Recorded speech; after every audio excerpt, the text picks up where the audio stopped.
मेरा नाम रोशनी है। कहते हैं कि शादी के बाद लड़का और लड़की का वजन बढ़ जाता है, तो समझो दोनों शादी से खुश हैं। और ये भी कहते हैं कि जिसको शादी रास आ जाती है उनका वजन बढ़ जाता है। मेरा पति बहुत अच्छा था। भले ही मेरी मर्जी के मुताबिक मेरी शादी नहीं की गई थी, लेकिन फिर भी वो देखने भालने का बहुत अच्छा था। उसको देखकर मुझे ऐसा लगता था जैसे उससे बेहतर इंसान मुझे शादी के लिए मिल ही नहीं सकता था। लेकिन मेरे हिसाब से तो मुझे ये शादी बिल्कुल भी रास नहीं आई थी, क्योंकि जब मेरी शादी हुई थी तो शादी के बाद मैं दिन ब दिन कमज़ोर होती जा रही थी। अभी मेरी उम्र ही क्या थी, मैं सिर्फ 25 साल की ही तो थी। एक दिन मैं डॉक्टर के पास चली गई और मैंने डॉक्टर को अपनी परेशानी बताई। डॉक्टर ने मेरे कुछ टेस्ट वगैरह करवाए, लेकिन उनको उनके सवाल का जवाब नहीं मिला। तो फिर मेरे कुछ और सीरियस टेस्ट करवाए गए। मुझे अभी से ही डर लग रहा था कि ये इतने बड़े बड़े टेस्ट क्यों करवा रहे हैं। फिर जब सारी रिपोर्ट्स इकट्ठी करके डॉक्टर के हाथ में पकड़ा दी गई, तो डॉक्टर ने मुझे अपने रूम में बुलाया और कहा कि हमें बड़ा अफसोस है, आप तो अभी बिल्कुल जवान हैं। हम सोच भी नहीं सकते कि आपके साथ कुछ ऐसा भी हो सकता है। कहते हैं कि जो लोग आपसे प्यार करते हैं उनकी आंखों में तो आपके लिए फिक्र नजर आती है, लेकिन जब किसी गैर की आंखों में भी आपके लिए फिक्र हो तो आप समझ जाइए कि आप किसी बहुत बड़ी मुश्किल का शिकार होने वाले हैं। जैसे कि ये डॉक्टर जो मेरे लिए फिक्रमंद हो रहे थे। मैंने डरते हुए शब्दों में डॉक्टर से कहा कि डॉक्टर, मेरे साथ क्या हुआ है? तो उन्होंने मुझे ऐसी खबर सुनाई कि मैं हैरान रह गई थी। और ये सब सुनकर तो और लोग भी हैरान रह गए थे कि आखिर ये सब कुछ कैसे हुआ, कि ये सब शादी की वजह से हुआ था। लेकिन मुझे तो कुछ भी समझ नहीं आ रहा था, मैं अब क्या करूं। मैं बचपन से ही अपने माता पिता की, दादा दादी की और अपने पूरे ही परिवार की लाडली रही थी। मैं अपने खानदान की इकलौती बेटी थी। हमारे परिवार में ज्यादातर बेटे ही पैदा हुआ करते थे। मेरे पापा मेरे दादाजी के सबसे बड़े बेटे थे। मेरे 3 चाचा और भी थे और लगभग सभी चाचा की शादी हो चुकी थी। मेरी 2 बुआ जी भी थी और उन दोनों की भी शादी हो चुकी थी। उन सब के पास भी बेटे थे और मेरे सभी चाचा के पास भी बेटे ही थे। हमारे खानदान में लगभग 9 लड़के थे। मेरे दादाजी को बड़ी ख्वाहिश थी कि उनके परिवार में कोई बेटी पैदा हो, क्योंकि जहाँ बेटियां नहीं होती वहाँ बेटियों की बहुत इज्जत की जाती है और उनको ढेर सारा प्यार दिया जाता है। वैसे तो मैं जिस गांव से बिलोंग करती थी वहाँ के लोग आपस में बड़े ही प्यार मोहब्बत के साथ रहा करते थे। हमारे गांव में शहर के लोगों की बहुत इज्जत की जाती थी। जब मैंने अपने परिवार में जन्म लिया तो पूरे गांव में खुशियां मनाई गई थी। आखिरकार मेरे दादाजी गांव के मुखिया थे और एक ऐसे मुखिया थे जिनकी गांव में बहुत ज़्यादा इज्जत की जाती थी।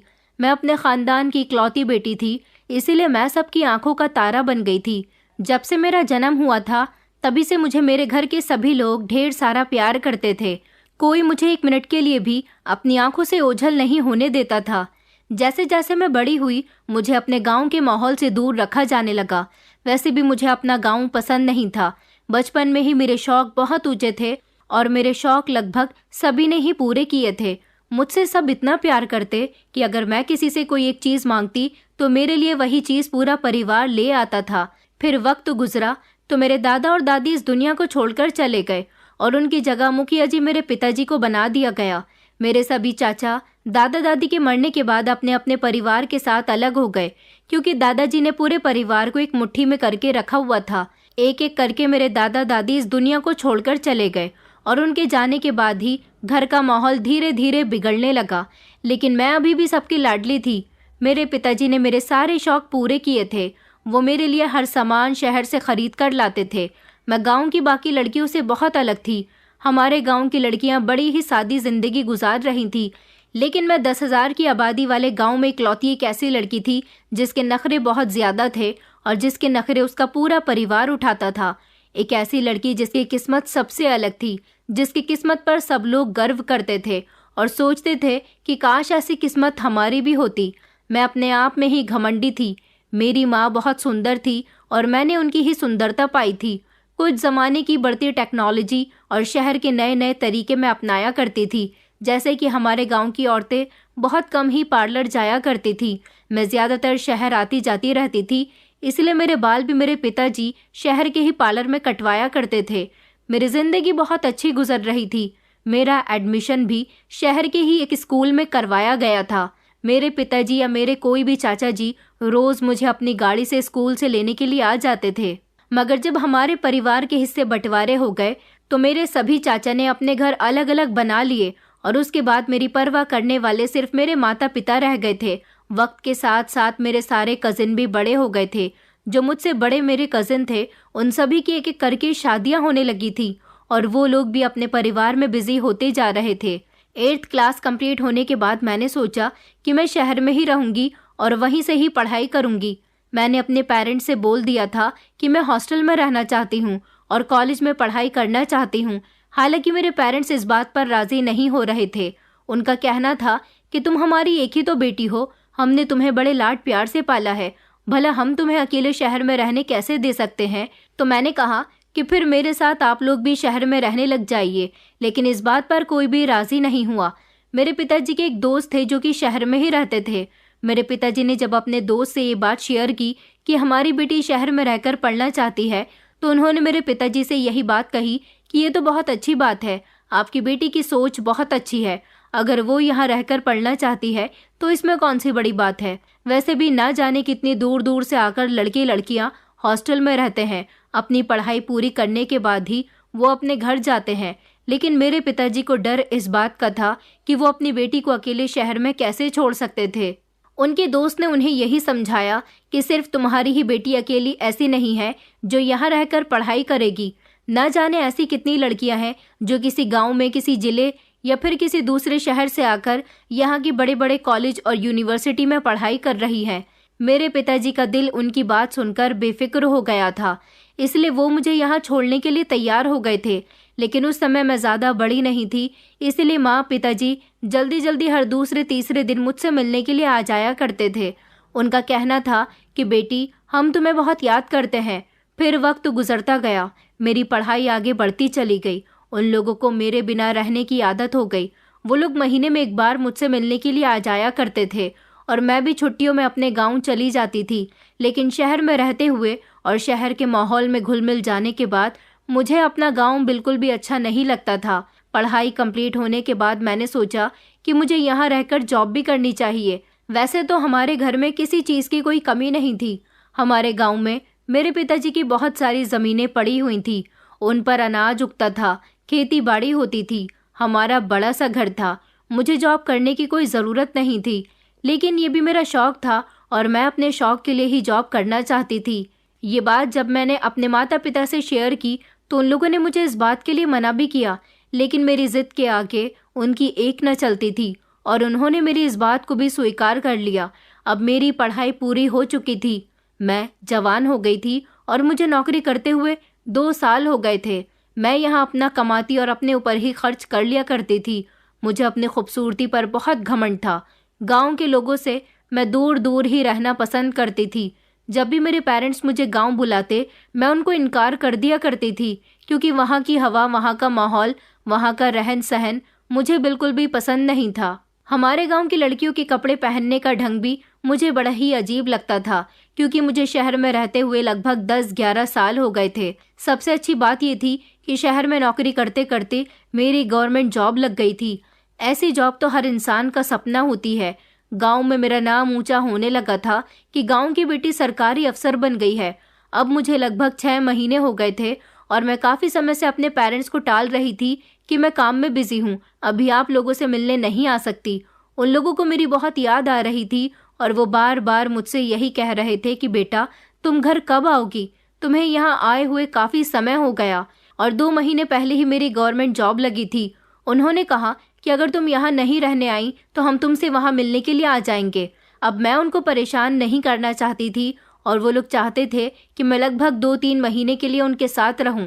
मैंने सोचा कि 2-3 महीने के लिए तो नहीं, 1 हफ्ते के लिए मैं गांव जा सकती हूँ। इसीलिए मैंने गांव जाने के लिए अपनी पैकिंग करनी शुरू कर दी थी।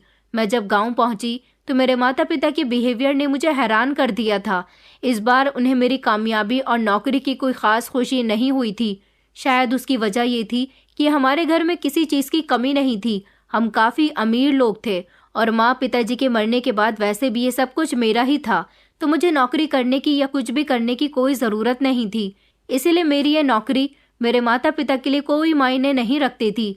लेकिन मेरे माता पिता के दिल में सिर्फ एक ख्वाहिश बाकी थी और वो थी मेरी शादी। मुझे लगा ये उनके लिए सबसे बड़ी समस्या थी। हालांकि मैं खुद को अभी इस काबिल नहीं समझती थी। मैं अभी शादी नहीं करना चाहती थी। मेरा मानना था कि लड़कियों को पहले अपनी ज़िंदगी को फुल एंजॉय कर लेना चाहिए, उसके बाद ही शादी करनी चाहिए।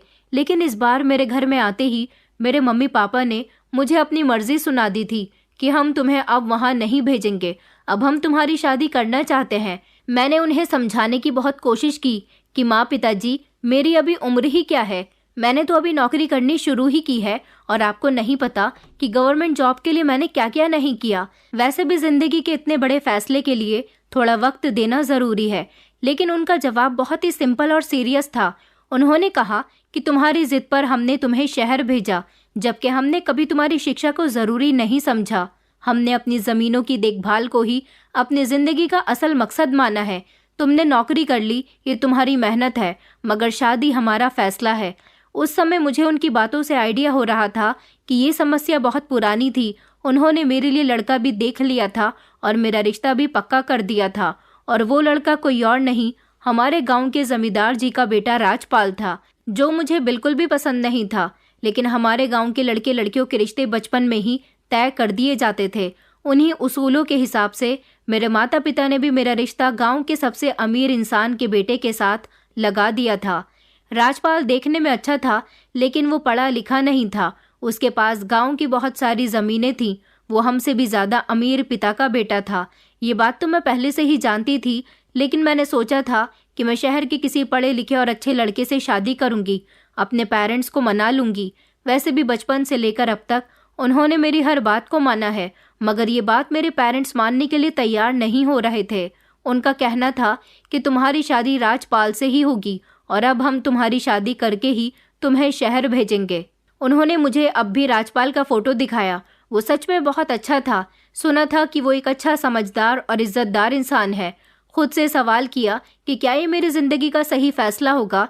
मेरी जिंदगी में इस समय किसी और लड़के की मोहब्बत नहीं थी और यही वजह थी कि मैंने अपने माता पिता की बात मानने का फैसला कर लिया था, क्योंकि वो लोग इस बार अपने फैसले पर अटल थे।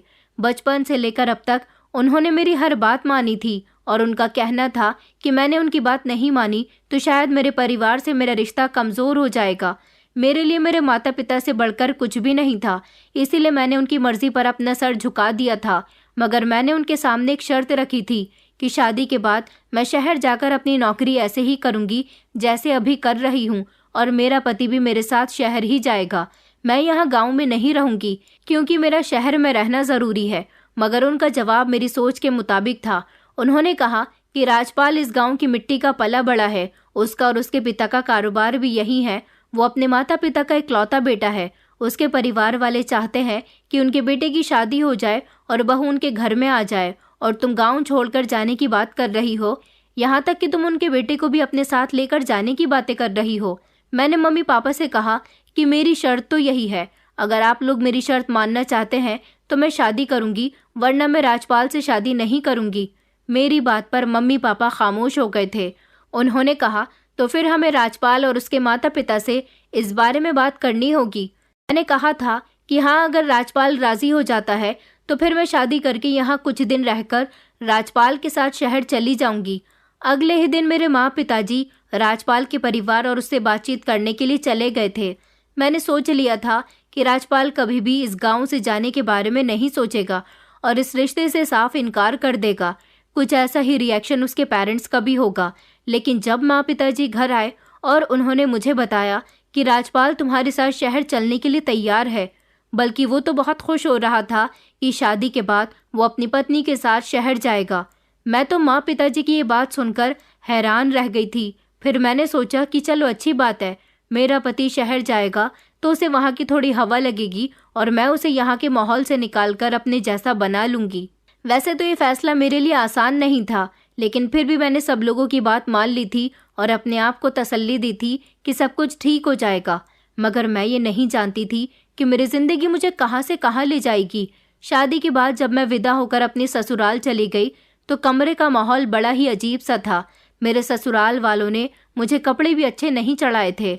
लहंगा इतना बकवास था कि मुझे बिल्कुल भी अच्छा नहीं लग रहा था। उनके इतने भड़कीले कलर और हर तरफ से भारी भरकम था। मुझे ज़्यादातर सिंपल चीज़ें पसंद थीं। हमारे गांव में कुछ इसी तरह से दुल्हन को शादी के समय कपड़े पहनाए जाते थे। शादी की सारी रस्में बड़ी अजीबोगरीब हुई थी, जिनके खिलाफ मैं थी। मगर जब भी मैं अपनी माँ से कुछ कहती तो माँ मुझे खामोश रहने को कहती थी कि बेटा, तुम्हारी सोच शहर जैसी है, ये जो हो रहा है उसे होने दो। नई दुल्हन ज्यादा बात नहीं करती और ना ही उसका चेहरा सबको दिखाया जाता है। मैं घूंघट ओढ़ने के लिए तैयार नहीं थी, लेकिन मेरी माँ ने मेरी पूरी शादी में मेरे सर पर घूंघट डाल दिया था। उनका कहना था कि तुम्हारा घूंघट तो अब शादी के बाद तुम्हारा पति ही उठाएगा, उसके अलावा तुम्हारा चेहरा और कोई भी नहीं देख सकता। ये तो बहुत ही अजीब बात थी। मैं जैसे ही अपने कमरे में दाखिल हुई तो मैंने देखा कि कमरे को रंग बिरंगे गुब्बारे से सजाया हुआ था। ऐसा लग रहा था जैसे ये स्टेज नहीं है, बल्कि किसी छोटे बच्चे का बर्थडे सेलिब्रेशन यहाँ होने वाला है। जिस तरह के कागज मेले में लटके होते हैं, कमरे को अजीब तरह से डेकोरेट किया गया था। मैं हैरान थी कि आखिर इस सब की क्या जरूरत थी। मैंने सोचा कि शहर में तो कोई भी दूल्हा दुल्हन के कमरे को इस तरह से नहीं सजाता। मैं चारों तरफ नजर घुमाकर कमरे को देख रही थी। मैं ऐसी लग रही थी जैसे मुझे भी दुल्हन नहीं बनाया गया, बल्कि कोई चमकती धमकती गाड़ी बना दिया गया है। थोड़ी ही देर के बाद मेरा पति एक कमरे में दाखिल हुआ था। सबसे ज्यादा हंसी तो मुझे अपने पति को देखकर आई थी, जो दुल्हा नहीं बल्कि पूरा जोकर लग रहा था। मैंने अपने पति के घूंघट उठाने से पहले ही खुद उठा दिया और कहा, ये तुम क्या पहन रहे हो कि तुमने अपनी क्या हालत बनाई हुई है। राजपाल, तुम दूल्हा नहीं बल्कि जोकर लग रहे हो। ये कहकर मैं जोर जोर से हंसने लगी। मैंने देखा कि उसके चेहरे का रंग उड़ गया। वो कहने लगा कि मैं तुम्हें अच्छा नहीं लग रहा। मैंने कहा, बिल्कुल भी अच्छे नहीं लग रहे हो। दूल्हा तो शेरवानी पहनता है, बड़ी सी पगड़ी लगाता है, और ये तुमने सफेद रंग की धोती और लाल रंग का कुर्ता क्यों पहन रखा है। उसने कहा, ये मैंने खुद नहीं पहना। हमारे गांव में शादियां होती हैं तो दूल्हे को यही सब पहनाया जाता है। मैंने कहा, तुम्हें भी तो इस सब के खिलाफ आवाज उठानी चाहिए थी। क्या तुम नहीं जानते कि तुम्हारी शादी किस लड़की के साथ हो रही है। मेरी बात सुनकर वो बेचारा शर्मिंदगी महसूस कर रहा था, और मैंने कमरे को देखकर भी कहा कि एक कमरे की क्या हालत बनाई हुई है। मैं फौरन ही खड़ी हुई और मैंने सारे गुब्बारे और पट्टियां अपने हाथों से छुटाकर जमीन पर गिरा दी। वो कहने लगा, ये आप क्या कर रही हो। आपके आने की खुशी में मैंने ये कमरा कितनी मोहब्बत से सजाया था। मैंने कहा, अरे बेवकूफ़, इस कमरे की डेकोरेशन तुमने की थी। मैंने कहा, मेरे साथ रहकर तुम्हें अपनी सोच बदलनी होगी। गांव की हरकतें करना बंद करो। मैं भी कपड़े चेंज करने जा रही हूँ। मुझे तो दुल्हन नहीं बल्कि कार्टून बना दिया गया। मुझे गुस्सा आया और मैं फौरन ही बाथरूम में कपड़े चेंज करने के लिए आ गई थी। मैं जब बाथरूम से कपड़े चेंज करके वापस आई तो मैंने देखा कि मेरे पति का चेहरा लटका हुआ था और वो बिस्तर पर एक तरफ बैठा था। मैंने कहा, तुम भी अपने कपड़े चेंज करो और सो जाओ। उसकी आंखों में हैरानी साफ झलक रही थी। शायद उसने कभी सोचा भी नहीं था कि उसकी पत्नी शादी की पहली रात उसे इस तरह बेइज्जत कर देगी। मैंने तो उसके साथ प्यार मोहब्बत की कोई भी बात नहीं की थी। मैंने कमरे में लगे सारे गुब्बारे भी उतार दिए थे। राजपाल एक तरफ बैठा ये सब करते हुए मुझे देख रहा था। राजपाल के चेहरे पर थकावट और गम दोनों ही साफ मुझे नजर आ रहे थे, लेकिन उसने एक शब्द की भी शिकायत नहीं की। अगले दिन जब मेरी आंख खुली तो ससुराल में एक अजीब सा शोर मचा हुआ था। मेरी सास को इस बात पर गुस्सा आ रहा था कि मैंने कमरे की सारी सजावट खराब कर दी थी। ये शिकायत मेरे ससुराल वालों ने मेरे मायके तक पहुंचा दी थी। मेरी इस गलती पर माँ पिताजी ने भी मुझे डांट लगाई थी। मैंने अपने ससुराल वालों से तो कुछ नहीं कहा था, लेकिन अपने माँ पिताजी को बोल दिया था कि वो सब देखकर मुझे ऐसा लगा जैसे मैं किसी मेले में आ गई हूँ। आप लोग इन सब चीज़ों से कब निकलेंगे। गांव के लोगों को भी अब इन चीज़ों की समझ आने लगी है और आप लोग अभी भी वही पुराने ख्याल के साथ जाहिलों की तरह पड़े हुए हैं। मेरी बात सुनकर मेरी माँ के चेहरे पर एक गहरी नाराजगी छा गई थी। वो कहने लगी कि हमें जाहिल ही समझो। आखिर तुमने 10-11 साल शहर में गुजार लिए हैं तो हम तुम्हारी नज़र में जाहिल हो गए। मैं उनकी बात पर खामोश हो गई थी, लेकिन मेरे दिल में अभी भी ये सवाल उठ रहा था कि ये सब कब बदलेगा। जैसे तैसे मैंने अपने गांव में 8 दिन गुजार लिए थे, मगर अब मुझे शहर जाना था। इसलिए मैंने अपने ससुराल वालों से कह दिया था। राजपाल इतना अच्छा था कि उसने इन 8 दिनों में मेरा बहुत ख्याल रखा था। ना तो उसने मुझे घर का कोई काम करने दिया था और वो हर वक्त मेरी इज्जत करता रहता था। मुझे बिल्कुल किसी महारानी की तरह ट्रीट करता था। उसने मुझसे कहा था कि वो सारी जिंदगी मेरा बहुत ख्याल रखेगा और मेरे लिए एक ढाल बनकर मेरे साथ खड़ा रहेगा। मैं उससे जैसा कहती वो वैसा ही किया करता था। वो एक अच्छा इंसान था। मेरे माता पिता भी राजपाल से बहुत खुश थे। उसने जल्द ही उनका दिल जीत लिया था। और साथ ही साथ मेरा भी। राजपाल सारी जिंदगी गांव में रहता था, इसलिए उसे शहर की जिंदगी के बारे में ज़्यादा कुछ पता नहीं था, लेकिन वहां जाने के बाद उसे एडजस्ट होने में थोड़ा समय लगेगा। वो मेरे साथ मेरे ही फ्लैट में रहने लगा था, लेकिन मैं सारा दिन नौकरी पर होती थी, इसलिए वो अकेला ही फ्लैट में रुक जाया करता था। मगर वो बेचारा फ्लैट के सारे काम करता था, मुझे कोई काम नहीं करने देता था। मैं रात को थकी हारी घर वापस आती तो मेरे लिए जैसा भी खाना बन पाता बना लिया करता था। उसे मेरा बहुत ख्याल होता था। मुझे लगा शायद वो कुछ दिन बाद यहाँ एडजस्ट हो जाएगा, लेकिन मेरा ये ख्याल गलत साबित हुआ था। वो हमेशा अपने माता पिता को याद किया करता था और बार बार मुझसे कहता कि हमें गांव चलना चाहिए। मैं यहाँ नहीं रह सकता, यहाँ मुझे कुछ भी अपना नहीं लगता। मैंने उसे समझाने की बहुत कोशिश की, मगर वो मेरी कोई भी बात समझने के लिए तैयार नहीं था। वो हमेशा गांव की ही बातें करता रहता था, कभी अपने घर वालों को याद करता। राजपाल की इस हालत ने मुझे उलझन में डाल दिया था। वो हमेशा मेरे साथ रहता और कहता कि तुम्हारी इज्जत करना और तुम्हारा ख्याल रखना मेरी जिम्मेदारी है, मगर मैं यहाँ शहर की भीड़ में तुम्हें अकेला छोड़कर नहीं जाने दे सकता। मैंने उसे कहा था कि तुम्हें गाँव जाना है तो तुम अकेले जा सकते हो, लेकिन मैं यहाँ ही रहूंगी। यहाँ नौकरी करते हुए मेरी जिंदगी बहुत अच्छी गुजर रही थी। राजपाल का घर में मन नहीं लगता तो वो मेरे साथ ऑफिस जाने लगा था, लेकिन वहां जाने के बाद वो बहुत ही अजीब अजीब हरकतें करता था। उसे तो किसी से बात करने की तमीज तक नहीं थी। मेरे साथ के लोग और दोस्त उसे मेरे साथ देखकर मेरी मजाक बनाया करते थे, क्योंकि उसके कपड़े पहनने का तरीका भी शहर के लोगों से बहुत अलग था। ये सब देखकर मुझे अजीब सी शर्मिंदगी का सामना करना पड़ता था। इसलिए मैंने उसे मना किया कि मैं अपने दोस्तों के सामने तुम्हें नहीं ले जा सकती, तुम यहीं घर में रहा करो। मेरे ऐसा कहने पर एक दिन उसने मुझसे झगड़ा किया और वो कहने लगा कि मैं अब तुम्हारे साथ यहाँ नहीं रह सकता, मुझे मेरे गांव जाना है। मैंने उसे कह दिया कि तुम यहाँ से जा सकते हो, लेकिन मैं तुम्हारे साथ नहीं जाऊंगी। उसने कहा कि मैं तुमसे अलग नहीं हो सकता, तुम्हें मेरे साथ चलना होगा। मगर मैंने उससे लड़ झगड़ कर जबरदस्ती उसे गाँव भेज दिया। उसकी एक बात न सुनी। वो बार बार रोते हुए मुझसे कह रहा था कि मैं तुमसे मोहब्बत करता हूँ, तुम्हें यहाँ अकेला नहीं छोड़ सकता, क्योंकि मुझे उम्मीद है कि मुझसे बेहतर तुम्हारा ख्याल कोई नहीं रख सकता। मैंने कहा मैं तुम्हें यहाँ अपने साथ नहीं रहने दे सकती, क्योंकि तुम यहाँ की जगह डिजर्व नहीं करते। अब उसके साथ मेरी बहुत मजाक बनने लगी थी। आखिर मैं कब तक सबसे उसे छुपा कर रखती। सब लोगों को पता चल गया था कि वो मेरा पति है, और अपने कई दोस्तों के सामने भी मैं उसकी इंसल्ट भी कर चुकी थी, क्योंकि मेरे फ्लैट पर मेरे दोस्त आते जाते रहते थे। उसकी वजह से मेरे दोस्तों को मैं अपने फ्लैट पर भी अब नहीं बुला पा रही थी। एक दिन मेरे दोस्त मेरी इजाज़त के बिना वहां आ गए और उन्होंने राजपाल को देख लिया। राजपाल ने उनको बता दिया कि मैं रोशनी का पति हूँ। राजपाल को ये बात पसंद नहीं आई कि मेरे लड़के भी दोस्त हैं। बस इसी बात से लड़कर मैंने उसे ज़बरदस्ती गाँव जाने को कहा। उसकी इज्जत पर बन आई थी, इसलिए वो सब कुछ छोड़कर गाँव वापस चला गया था, जबकि मैं शहर में अपनी ज़िंदगी आराम से गुजार रही थी। मम्मी पापा भी मेरी इस बात से नाराज़ हैं कि मैंने अपने पति के साथ बदतमीज़ी की है, लेकिन मैंने सारे ही इल्ज़ाम राजपाल पर लगा दिए थे।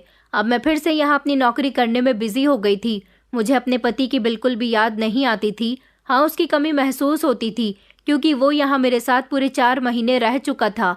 इन पूरे 4 महीने में उसने मेरा बेहद ख्याल रखा था। मुझे लगता था कि वो पढ़ा लिखा नहीं है, इसलिए उसे किसी बात का सेंस नहीं है, इसलिए मैं उसे खुद से दूर रखना ही बेहतर समझ रही थी। मेरे माता पिता बार बार मुझे गाँव बात करने के लिए बुला रहे थे। इस बात पर राजपाल के परिवार वालों को भी बहुत गुस्सा था, लेकिन मैं अब किसी की भी नहीं सुनना चाहती थी। मैंने अपना मोबाइल भी बंद कर दिया था। मेरे माता पिता मुझसे इस बारे में बात करने के लिए आए थे कि तुम राजपाल की पत्नी हो और अब तुम्हें गाँव चलकर उसके साथ ही जिंदगी गुजारनी होगी, लेकिन मैंने इनकार कर दिया कि अगर वो मुझे छोड़ना चाहे तो छोड़ सकता है, मैं उसके साथ नहीं रह सकती। उसके साथ मेरी जिंदगी का गुजारा नहीं हो सकता। उसकी सोच मेरी सोच से बहुत अलग है। राजपाल को जब ये बात पता चली कि मैंने उसे छोड़ने तक की बात कर दी है, तो उसका कहना था कि वो मुझे किसी भी हाल में नहीं छोड़ सकता। अभी उसने मुझे अपने रिश्ते से आज़ाद नहीं किया था। राजपाल को शायद मुझसे मोहब्बत हो गई थी, लेकिन मुझे उससे कोई भी मोहब्बत नहीं थी। मैं तो उसे देखना भी पसंद नहीं करती थी। हाँ, बस उसकी इज्जत करती थी। पता नहीं क्यों मैं इतनी खुदगर्ज हो गई थी कि मुझे अपने माता पिता की भी कोई बात ठीक नहीं लगती थी। वैसे भी राजपाल बहुत सीधा लड़का था। वो हमेशा अपने माता पिता की ही मर्जी से चलता था।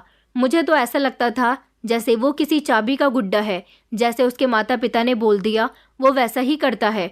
भला शादी करने के बाद वो मेरे लिए भी अच्छे बुरे डिसीजन क्या लेगा? वो तो ये भी नहीं समझता कि गांव की जिंदगी और शहर की जिंदगी में बहुत फर्क होता है। वो सारे गांव के काम शहर में किया करता था, इसलिए लोग उसकी मजाक बनाया करते थे। और यहाँ रहते हुए मैं अपनी किसी से भी इंसल्ट नहीं करवाना चाहती थी। मेरी इन हरकतों की वजह से मेरे माता पिता को भी बहुत तकलीफ हो रही थी, लेकिन मैं उनकी इकलौती बेटी थी, इसलिए वो मुझसे ज़्यादा कुछ नहीं कह सकते थे। अब उन्हें एहसास हो रहा था कि सारी जिंदगी उन्होंने अपनी बेटे की हर बात मानी थी। शायद ये उनकी जिंदगी की एक बहुत बड़ी गलती साबित हुई है। राजपाल को यहाँ से गए हुए कुछ दिन गुजर गए थे। इसी दौरान मेरी जिंदगी में एक नया मोड़ आया। जहाँ मैं नौकरी किया करती थी, वहीं पर एक नए लड़की की पोस्टिंग हुई थी। वो बहुत खुशमिजाज और समझदार लड़का था। काफ़ी समय तक तो हम दोनों दोस्तों की तरह एक दूसरे से बात करते रहे और उसके बाद मेरा इंटरेस्ट उस लड़के में बढ़ने लगा। उसका नाम रोहित था। वो भी मेरे साथ खूब अच्छे से बात करता था। न जाने क्यों हम एक दूसरे से बात करते करते एक दूसरे के फ़ैन होने लगे थे। वो मुझे पसंद आता था और मैं मन ही मन सोचने लगी कि मेरी शादी राजपाल से ना होकर रोहित से हो जाती तो कितना अच्छा होता। रोहित बिल्कुल ऐसा लड़का था जैसा मैं डिज़र्व करती थी। मैंने रोहित को नहीं बताया था कि मेरी शादी हो चुकी है, लेकिन मन ही मन मैं उसे पसंद करने लगी थी। वो भी धीरे धीरे मेरे करीब आता रहता था। एक दिन मैंने उसे बता ही दिया कि मैं उसे पसंद करने लगी हूँ और उसने भी मुझसे अपनी मोहब्बत का इजहार कर दिया। उस दिन के बाद हम दोनों एक दूसरे के साथ रिलेशनशिप में रहने लगे। मेरे घर वालों को नहीं पता था कि मैं यहाँ शादीशुदा होते हुए भी एक लड़के के साथ अफेयर में हूँ। रोहित न सिर्फ स्मार्ट था, बल्कि उसके बात करने का तरीका और चलने फिरने का स्टाइल भी बेमिसाल था। राजपाल और रोहित में ज़मीन आसमान का फ़र्क था। वो भी मेरी तरह गवर्नमेंट जॉब करता था। रोहित के साथ रिलेशनशिप में रहते हुए मेरी ज़िंदगी पूरी तरह से बदल गई थी। रोहित मेरे साथ खुश था। उधर राजपाल मुझे बार बार फ़ोन करके गांव वापस आने को कहता रहता था, लेकिन मैं उसके फ़ोन को भी इग्नोर किया करती थी और अपने पेरेंट्स के फ़ोन्स को भी। मेरे पेरेंट्स मुझसे बहुत नाराज़ थे।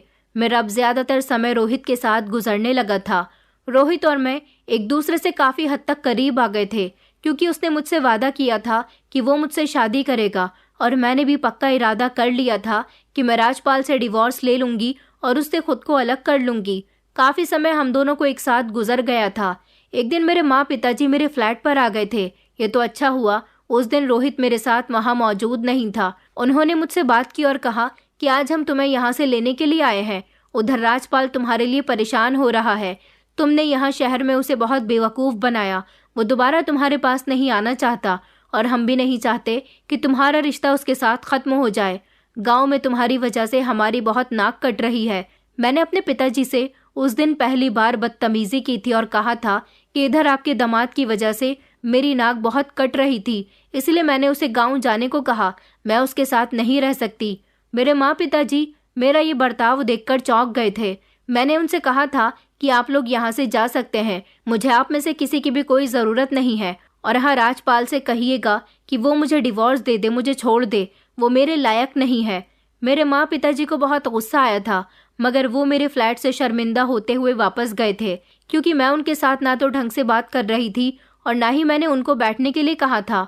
बस उनके साथ बदतमीजी शुरू कर दी थी। वो उन लोगों को लग रहा था कि मैं उनकी बेइज्जती कर रही हूँ, इसलिए वो लोग वहाँ ज़्यादा समय ना टिक सके और मुझे अच्छा लगा कि अब वो आइंदा मेरी ज़िंदगी में दखल अंदाजी नहीं करेंगे। कुछ दिन और इसी तरह से गुजर गए थे।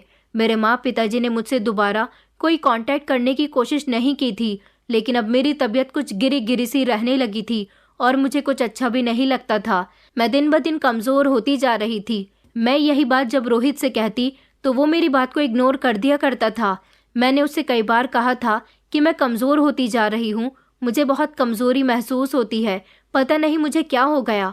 वो मुझसे कहता कि तुम्हें मैं ये कैसे बता सकता हूँ कि तुम्हें क्या हो गया, मैं डॉक्टर थोड़ी ना हूँ, तुम खुद डॉक्टर के पास चली क्यों नहीं जाती। मैं तो रोहित के इस अंदाज पर दंग रह गई थी। इस दौरान मुझे राजपाल की बहुत याद आई थी, क्योंकि जब वो मेरे साथ यहाँ मौजूद था, मेरे हाथ पर मामूली सी खरोच लग गई थी तो वो मेरे लिए बहुत परेशान हुआ था। उसने हर तरह से मेरा ख्याल रखा था।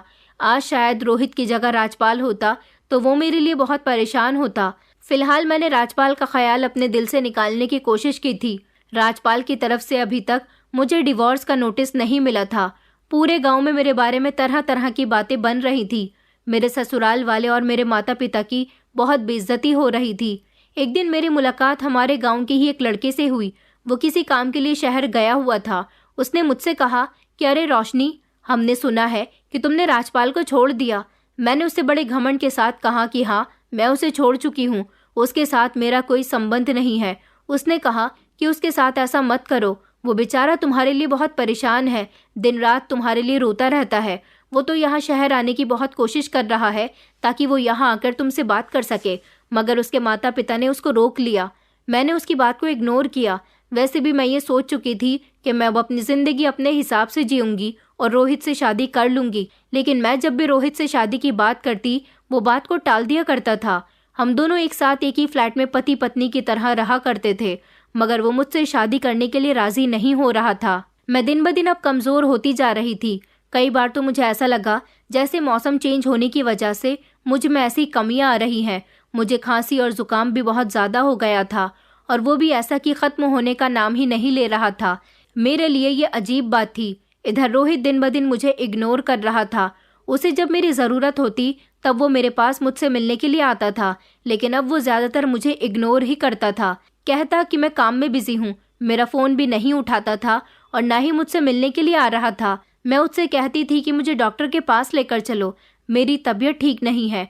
उसने कहा कि तुम्हें डॉक्टर के पास ले जाने के लिए मेरे पास टाइम नहीं है, तुम कोई छोटी बच्ची नहीं हो, खुद भी तो डॉक्टर के पास जा सकती हो। उसकी बात सुनकर मैं खामोश हो गई थी। मुझे राजपाल की बहुत याद आ रही थी। वो मेरा कितना ख्याल रखता था, और रोहित था कि मेरी बीमारी के समय में मुझे पलटकर भी नहीं देख रहा था। मेरा वजन भी अब 51 किलो हो चुका था। जो भी मुझे देखता मेरी सेहत को नोटिस करता था। मुझे खुद को भी लग रहा था कि मेरा कमज़ोर होना कोई आम बात नहीं है, शायद कोई अंदरूनी बीमारी हो सकती है जो मुझे अंदर ही अंदर खा रही हो। इसलिए मुझे अपना चेकअप करवाना चाहिए। मैं डॉक्टर के पास चली गई थी।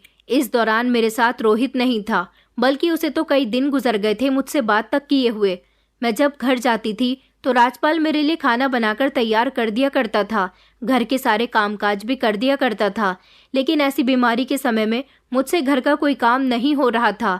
मैं ज़्यादातर सब कुछ होटल से ही लाकर खा रही थी, और होटल का खाना मुझे बहुत नुकसान दे रहा था। रोहित अब मुझे एक अजनबी की तरह लगने लगा था। मैंने सोचा कि शायद मैंने रोहित को अपनी ज़िंदगी में शामिल करके गलत फैसला कर लिया है। डॉक्टर ने मेरे चेकअप करवाए थे और उनकी रिपोर्ट 2 दिन के बाद आने को कहा था। उसके बाद ही मेरा कोई ट्रीटमेंट चल सकता था। मैंने इस बारे में रोहित को बताने की बहुत कोशिश की, लेकिन उसने मेरी कोई बात नहीं सुनी। उसने ये कहकर बात ख़त्म कर दी कि अगर तुम्हारी तबीयत ठीक नहीं है तो इसमें मैं क्या करूं। मैं चाहती थी कि वो मेरे पास आए। इस समय मुझे उसकी ज़रूरत थी। वो मेरी फ़िक्र करे और मेरे साथ बैठकर मेरी बीमारी के बारे में डिस्कशन करे, मेरी हालत को सीरियस ले। लेकिन उसके पास सबके लिए वक्त था, बस मेरे लिए नहीं था। वो शायद मेरे लिए सही नहीं था। राजपाल की मोहब्बत, उसकी कुर्बानी मेरे लिए अहमियत रखती थी, और अब मुझे उसकी कमी बेहद महसूस हो रही थी। 2 दिन के बाद जब मेरी रिपोर्ट्स आई तो डॉक्टर ने बड़े सीरियस होकर कहा कि आपको एड्स हो चुका है। मैं तो शॉक्ड रह गई थी। ये खबर मेरे लिए एक झटके से कम नहीं थी। मैंने कहा, डॉक्टर, ये कैसे हो सकता है? डॉक्टर ने कहा कि तुम्हारी इम्यूनिटी बहुत कमज़ोर हो गई है और ये बीमारी तुम्हें किसी के थ्रू लगी है। आपको अपने आप को बेहतर बनाना होगा, वरना आपके लिए बीमारी जानलेवा बन सकती है। ये बात सुनकर तो मैं शॉक्ड रह गई थी। मैंने कभी सोचा भी नहीं था कि मेरी ज़िंदगी ऐसे मोड़ पर आकर रुक जाएगी। ये एक ऐसा हमला था जिसको मुझे किसी तरह का कोई इशारा नहीं मिला था। मैंने फ़ौरन रोहित को फ़ोन किया, लेकिन उसने मेरा फ़ोन नहीं उठाया। मैंने कई बार कोशिश की कि वो जवाब दे, शायद वो मुझे तसल्ली दे, लेकिन उसकी तरफ से कोई जवाब नहीं आया। मेरी हालत बहुत बिगड़ रही थी और मुझे यकीन था कि रोहित घर आएगा तो वो मेरी हालत देखकर फिक्रमंद होगा, लेकिन उसने तो मेरे कई बार फ़ोन करने पर भी कोई जवाब नहीं दिया था और ना ही वो मेरे पास आया था। मुझे ऐसा लगने लगा जैसे कुछ तो गड़बड़ है, जैसे रोहित मुझसे कुछ छुपा रहा है। एक दिन जब मैं लगातार उसकी तलाश में थी तो मेरे मोबाइल पर रोहित के एक दोस्त का फ़ोन आया, क्योंकि वो काफ़ी समय से वह नौकरी पर भी नहीं आ रहा था जहां पर हम दोनों एक साथ नौकरी किया करते थे। उसका दोस्त कह रहा था कि रोहित अब मेरे साथ नहीं रहना चाहता, और उसके दोस्त ने मुझे ये भी बताया कि रोहित की वजह से ही तुम्हें एड्स हुआ है, वो अब तुम्हारे साथ नहीं रहना चाहता। उसने कहा है कि मैं तुम्हें बता दूं कि तुम उसे तलाश करना बंद कर दो, क्योंकि उसकी ज़िंदगी में कोई और आ गया है। ये सुनकर तो जैसे मुझ पर एक जोरदार झटका लगा और ऐसा लगा कि किसी ने जोरदार मेरे मुंह पर एक तमाचा मार दिया हो। मैंने उसकी बात को इग्नोर किया और कहा कि तुम ये क्या कह रहे हो, तुम्हारे पास इस बात का क्या सबूत है? तो वो कहने लगा कि अगर वो तुमसे सच में प्यार करता तो तुमसे शादी करता, लेकिन वो इसी तरह का लड़का है, लड़कियों को अपनी दोस्ती के जाल में फंसाता है, उससे बात उनसे मोहब्बत करता है और उनको इमोशनल करने के बाद जब उसका दिल फट जाता है तो वो उन लड़कियों को छोड़ देता है। इससे पहले भी वो न जाने कितनी लड़कियों को बर्बाद कर चुका है। उसका तुम्हारे साथ रहने का कोई इरादा नहीं था, इसलिए उसने तुम्हारे साथ भी टाइम पास किया और अब उसका दिल भर चुका है। उसे पता लगा कि तुम उसे तलाश कर रही हो और इस बीमारी की हालत में तुम्हें उसकी तलाश नहीं करनी चाहिए, इसलिए उसने कहा कि तुम परेशान न हो, मैं तुम्हें इस बारे में उसकी पूरी इन्फॉर्मेशन दे दूं। तुम्हारी बीमारी को देखकर भी वो तुम्हें छोड़ने का फैसला कर चुका है। मैं तुम्हें ये सब इसलिए बता रहा हूँ ताकि तुम उसका इंतजार ना करो। इतना कहकर उसने फ़ोन बंद कर दिया था और मुझे छोड़ दिया। एक ऐसी हालत में इसके बारे में मैं सोच भी नहीं सकती थी।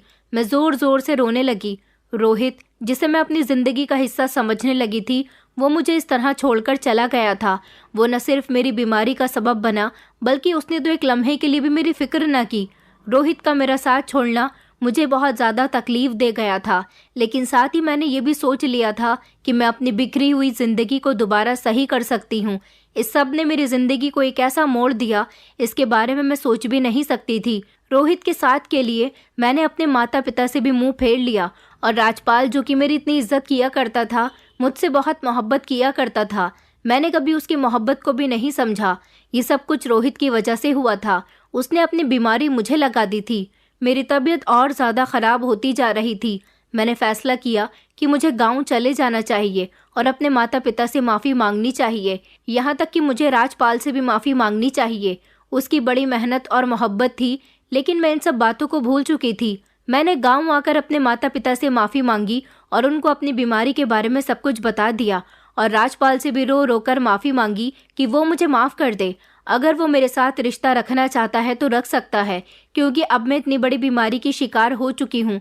वो मुझे इस तरह छोड़ देगा तो मैं टूट जाऊंगी। मैंने देखा था कि राजपाल की हालत पहले से ज़्यादा बहुत कमज़ोर हो गई थी, क्योंकि वो मेरी याद में रोया करता था। उसके माता पिता ने हरगिज़ कोशिश की कि उनका बेटा मुझसे दूर रहे, लेकिन मुझे अपनी आंखों के सामने देखने के बाद भी राजपाल के दिल से मेरी मोहब्बत न निकली थी और उसने अपने माता पिता के खिलाफ जाकर कहा कि वो मेरे साथ रिश्ता रखना चाहता है। मैंने ये राज किसी को ना बताया कि मेरी ये हालत रोहित की वजह से हुई है, वरना सारी ज़िंदगी मुझे ना तो मेरे माता पिता एक्सेप्ट करते और ना ही राजपाल। शायद इसी राज की वजह से मुझे मेरे माता पिता ने भी माफ़ कर दिया और राजपाल ने भी माफ़ कर दिया। मैंने राजपाल के साथ अपना घर बसाने के लिए अपने इस राज को दबा दिया। इतना सब कुछ हो जाने के बाद भी राजपाल ने मुझे खुले दिल के साथ एक्सेप्ट किया, मेरी सेवा की। मैं अपने आप को बहुत बुरा समझने लगी थी, क्योंकि वो मेरी ज़िंदगी का हिस्सा था और मैं उसकी कदर नहीं कर सकी थी। मेरे शरीर की हालत ऐसी होने लगी थी कि मुझे अपनी मौत का एहसास हो रहा था। मैं सोचने लगी कि मैं कितनी बुरी हूँ। मैंने अपने माता पिता की मोहब्बत का और राजपाल की मोहब्बत का गलत फ़ायदा उठाया। मेरे पिताजी और राजपाल मुझे मुंबई शहर ले गए और वहां जाकर उन्होंने मेरा इलाज करवाया। इस दौरान राजपाल ने बिल्कुल मेरा ख्याल ऐसे रखा था जैसे मैं उसके लिए बहुत ज़रूरी हूँ। मेरी बीमारी के बारे में सुनकर वो बेहद परेशान हो गया था और ऐसे कठिन समय में उसने मेरा पूरा साथ दिया था। ऊपर वाला हमारे नसीब में कुछ ऐसे लोगों को हमसे जोड़ देता है जो हमारे लिए बहुत कामयाब साबित होते हैं, लेकिन हम उनकी कदर नहीं करते। जब हम ऐसे लोगों को अहमियत नहीं देते तो ऊपर वाला हमें उनसे जुदा कर देता है और उनमें कमी कर देता है। ये एक हकीकत है कि जो चीज़ इंसान के पास होती है वो उसके लिए आजमाइश बन जाती है, और जो उसकी दी गई चीज़ की कदर नहीं करता तो ऊपर वाला उससे नाराज़ हो जाता है और उसके नाराज़गी का नतीजा उसके लिए नुकसानदेह साबित होता है। हमेशा हमें ऊपर वाले की मर्ज़ी के मुताबिक चलना चाहिए, उसकी दी गई चीज़ों पर शुक्र अदा करना चाहिए और खुश रहना चाहिए। लेकिन जब हम उसकी दी गई चीज़ों को धुतकार देते हैं और उनकी कदर नहीं करते तो अंजाम कुछ इसी तरह का होता है जैसे मेरा हुआ। बचपन से ही मुझे जितना प्यार दिया गया और जितना प्यार मुझे राजपाल ने दिया वो सब कुछ मेरी खुशकिस्मती थी, लेकिन मैंने राजपाल की कोई कदर नहीं की और न ही अपने माता पिता की।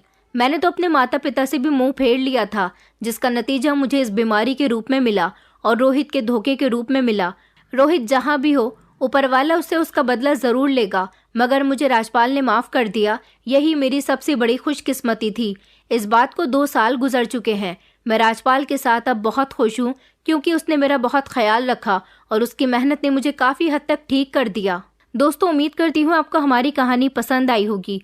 कहानी पसंद आई है तो वीडियो को लाइक करें, चैनल पर नए हैं तो चैनल को सब्सक्राइब करें, क्योंकि आपके प्यार और सपोर्ट के बिना ये सफ़र अधूरा है। आपका एक सब्सक्राइब हमारे लिए मोटिवेशन है। आपका एक लाइक और एक कमेंट हमारी मेहनत को सफल बनाता है। तो हमारे साथ जुड़े रहने के लिए धन्यवाद।